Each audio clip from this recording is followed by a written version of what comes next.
It's been 2 decades since one of the most iconic finishes in Bristol Motor Speedway history took place. News Channel 11 Sports' Jesse Crawl was in Charlotte to talk with some of the men closely involved in that race. Well, Kenny, the last great Coliseum was the setting for one of NASCAR's most epic finishes. 20 years ago, Dale Earnhardt and Terry Labonte were battling all the way around the track until Earnhardt spun out Labonte out of turn 2 and eventually took home the checkered flag. Now on Tuesday, there were plenty of personalities from that race on hand at the NASCAR Hall of Fame in Charlotte. Oh, and Earnhardt spins him out. That was never the Intimidator's plan.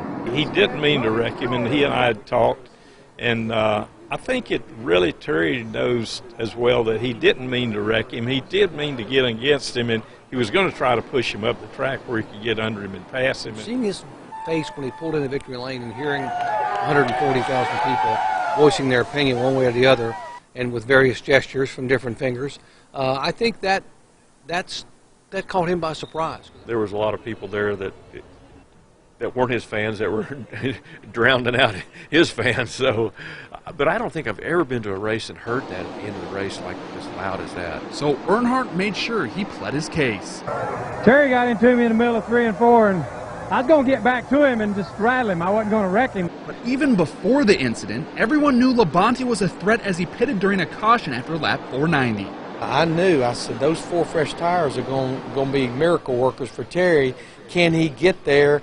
And if he gets there, considering who's leading this race, Dale Earnhardt, it's going to be very interesting. We had to pass Mark Martin, which he did in the very first lap. Then he had to pass Jeff Gordon. Then he had to pass Tony Stewart.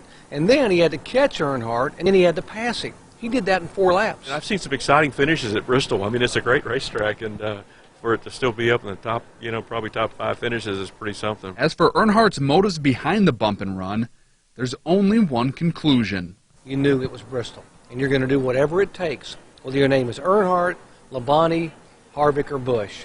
When it comes to those final laps at Bristol, you're going to take the win. It didn't matter to me. Whatever he did was okay with us, right? We went up there to win the race. Dale Earnhardt's the only guy that day that did exactly what he went up there to do. He won the race. Well, in just 2 weeks, there's a chance the last great Coliseum will showcase another historic battle.